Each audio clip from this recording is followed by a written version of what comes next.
बहू या नौकरानी, एक दर्द भरी दास्तां। एक ऐसी औरत जिसे उसके परिवार और पति के घर में ही नौकरानी की तरह जीवन व्यतीत करना पड़ता है। सबकी जानी पहचानी, इसलिए क्योंकि भारत में यह दास्तां हर दूसरी महिला की है। इसलिए एक बार इस कहानी को जरूर पढ़ें। पूरे 5 साल बाद कपिल साउथ अफ्रीका से लौटा था। साउथ अफ्रीका में एक ब्यूटी प्रोडक्ट्स बनाने वाली कंपनी के लिए कपिल काम करता था। कपिल अपने देश, अपने घर लौटकर काफ़ी खुश था। एयरपोर्ट पर उतरते ही कपिल की नज़रें अपने परिवार वालों को खोजने लगीं।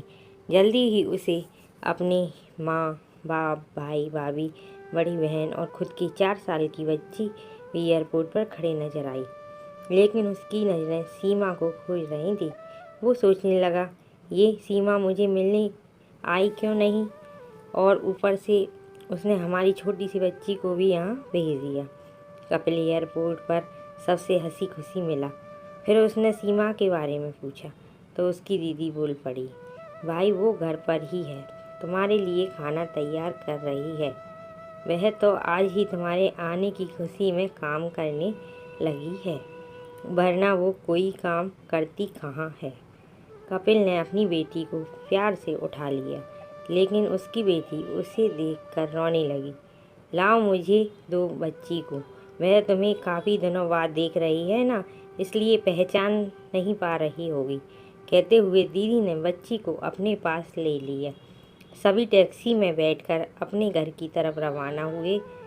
कपिल अपने परिवार से मिलकर खुश था, लेकिन ये बात कि सीमा उसे एयरपोर्ट पर मिलने नहीं आई, ये बात उसे काफ़ी परेशान कर रही थी।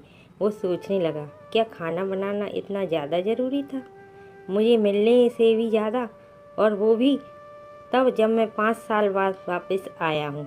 इन्हीं ख्यालों में घर तक का आधा रास्ता बीत गया। अब उसकी बच्ची उसे देखकर रो नहीं रही थी, इसलिए कपिल उसके साथ खेलने लगा और सब घर पहुँच गए। गाड़ी की आवाज़ सुन सीमा बालकनी में आकर खड़ी हो गई और कपिल की तरफ देखने लगी। कपिल भी जैसे ही गाड़ी से उतरा, उसने पहले दरवाजे की तरफ और बाद में बालकनी की तरफ नज़रें घुमाईं।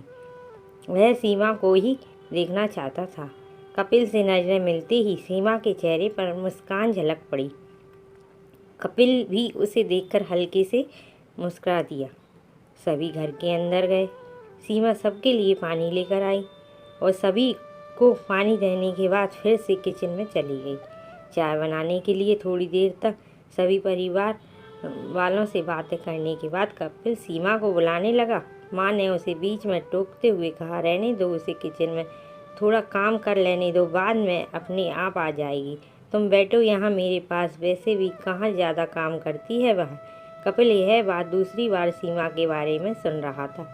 अब उसने सोचा कि मेरे घर वाले मुझसे झूठ थोड़े बोलेंगे, हर दिन नहीं होता होगा उसको इतना काम, आज थोड़ा सा है, करने देते हैं, मैं बाद में उससे बात कर लूँगा।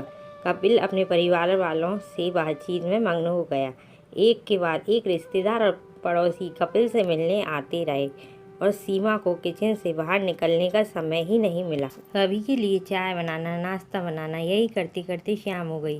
शाम होते ही अकेली सीमा इस बड़े से परिवार का खाना बनाने में जुट गई।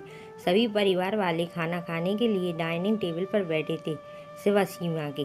कपिल चाहता था कि सीमा भी उसके साथ बैठकर खाना खाए, लेकिन फिर माँ ने कहा, अगर वह भी खाना खाने बैठ जाएगी तो सबको परोसेगा कौन। सभी के खाना खाने के बाद सीमा ने अकेले खाना खाया। रात को सोने के वक्त कपिल और सीमा अच्छे से मिल पाए। कपिल सीमा के साथ काफ़ी बातें करना चाहता था, लेकिन वह उसके चेहरे पर थकान और नींद अच्छे से देख सकता था, इसलिए उसने सीमा को परेशान न करने का फैसला किया और उसे सोने दिया। सीमा सोने ही वाली थी कि उसकी छोटी बच्ची रोने लगी, तो सीमा तुरंत उठकर उससे दूध पिलाने के लिए चली गई। कपिल कब सो गया उसे पता ही नहीं चला। जब सुबह बच्ची की रोने की आवाज़ आने लगी तो कपिल उठा और सीमा को पुकारने लगा। जब सीमा पास नहीं दिखी तो उसने बच्ची को चुप कराया और फिर से सुला दिया। कपिल बाद में सीमा को देखने लगा तो सीमा उसे फिर से किचन में मिली, जो सुबह सुबह ही जल्दी उठकर घरवालों के चाय नाश्ते की तैयारी में लग गई थी।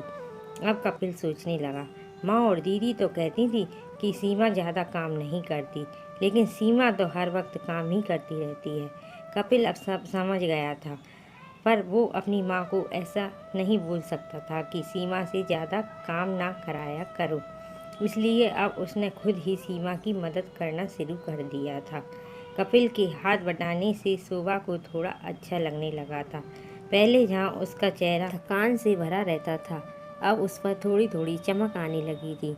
कपिल ने कुछ दिनों में ही ये महसूस कर लिया था कि सीमा अब वो सीमा नहीं रही जिसे कपिल शादी करके लाया था। वो तो कोई और थी, जो तोते की तरह बोलती थी, और ये सीमा तो बिल्कुल चुप है, गुमसुम है।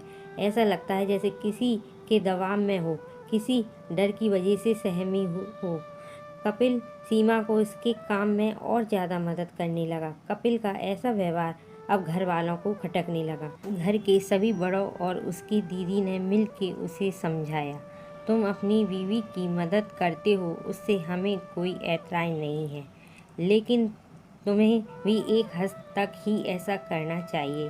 जब तक कोई तुम्हें ऐसा करता ना देख रहा हो तब तक सब ठीक है, लेकिन जब कोई तुम्हें बीवी के होते हुए बर्तन धोते देखे तो वो थोड़े ही अच्छा लगता है। और सोचो, आगे चलकर सीमा को तुम्हारे हेल्प की आदत पड़ गई तो तुम्हारा अपना काम में ध्यान नहीं लगेगा। कपिल घर वालों की बातों में आ गया। उसने सीमा के काम में हाथ बटाना बंद कर दिया। घर वालों ने कपिल को विदेश जाने से मना कर दिया तो कपिल ने अब घर पर ही ब्यूटी प्रोडक्ट्स ऑनलाइन बेचना शुरू कर दिए। उसका परिवार भी बढ़ गया। अब उसे 2 बेटियां और 1 बेटा था।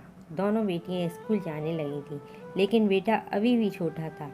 जितना कपिल कमाता था उतना सबके लिए काफ़ी ना था, तो सीमा भी स्कूल में पढ़ाने जाने लगी।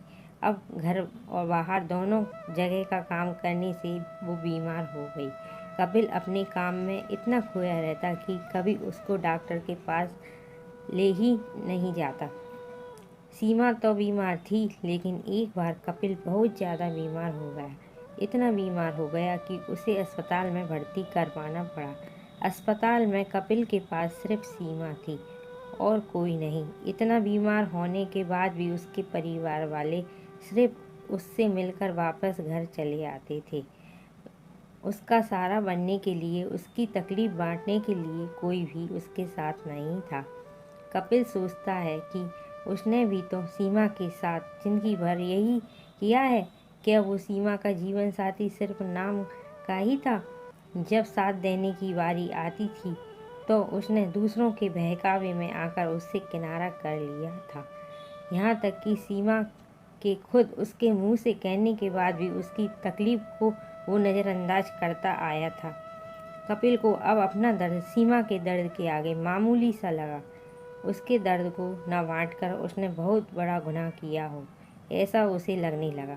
पश्चाताप के आंसू कपिल की आंखों से बहने लगे। उसने अपनी सारी गलतियों और गुनाहों के लिए सीमा से माफ़ी मांग ली। दोस्तों, आपको ये कहानी कैसी लगी? उम्मीद है आपको ये कहानी अच्छी लगी होगी। अगर अच्छी लगी तो लाइक, शेयर और सब्सक्राइब करें। धन्यवाद।